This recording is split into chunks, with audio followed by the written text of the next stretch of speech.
So hi everybody, in this video I'm going to give you a brief overview of the iSearch paper.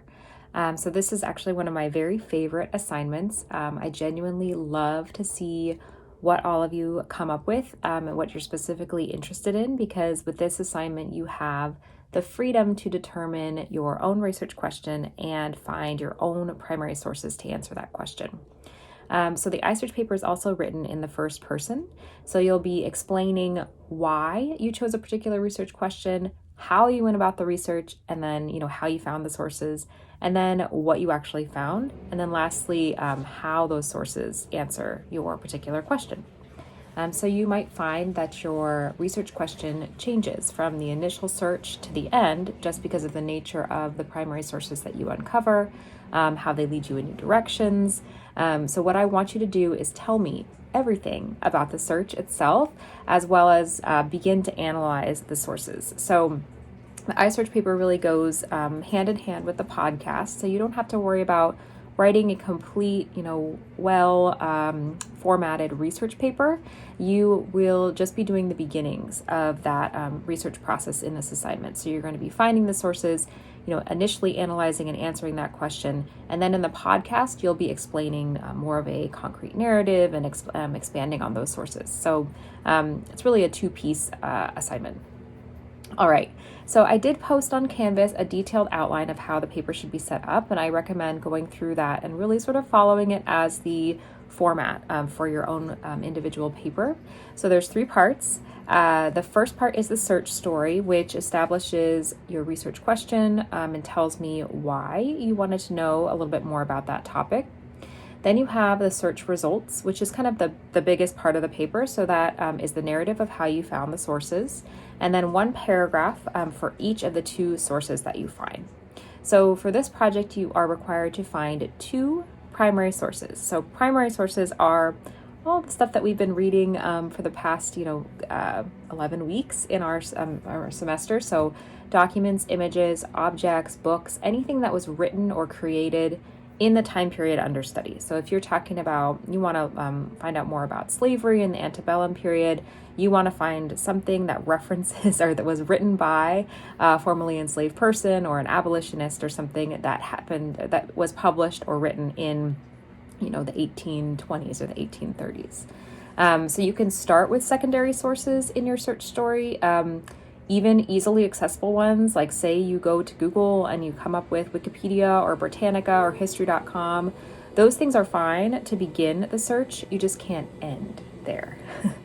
All right, and then the last piece of the paper is the reflection. So in this reflection, you're going to answer the research question as best as you can and using the sources that you found, and then reflect on how the search process in general changed your understanding of history or of historical research. So this is part, as I really like it. It helps me sort of understand how you feel about the research process, what you learned about it in general, and it's really interesting. All right, or it's interesting for me.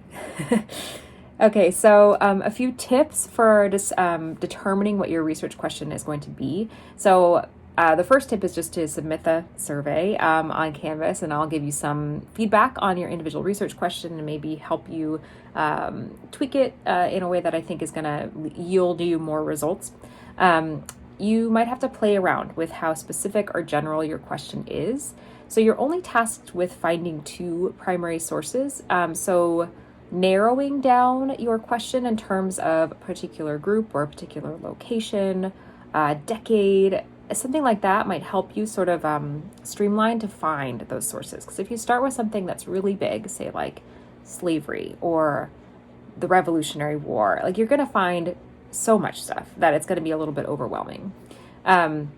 You're also expected to use the research question to analyze the primary sources that you find. So there's a fine line between something that's way too specific, that's not going to yield you much analysis. It's basically like, what kinds of coins did people utilize in 1811? Like, yeah, okay, you can maybe find an answer to that, maybe, I don't know. But it would be hard to create a whole paper or podcast around that. That topic might be too specific. So I'm going to give you a few example questions and then show you, ways in which you can tweak them to make them a little bit more, or make your searches a little bit more fruitful. So these are questions that past classes have come up with, and I've helped sort of tweak and adjust. And since we don't have the benefit of having, a small group discussion in a face-to-face environment, I'm going to just tell you them and you can respond to me with any questions you have. So, for example, say you wanted to focus on textile factories in the 1820s through the 1860s. And your initial question is about women. And it's, how did workers in textile factories, specifically women, participate in politics? This is a really interesting question. It's a very interesting theme, but there's a lot of things you can do to help it be a little bit more specific and yield you some more specific results. So the first thing is you got to define politics. What exactly do you mean? What area of politics are you most interested in? So for example, it could be, how did women workers in these textile factories agitate for labor reforms? So, changing the political status of laborers like themselves.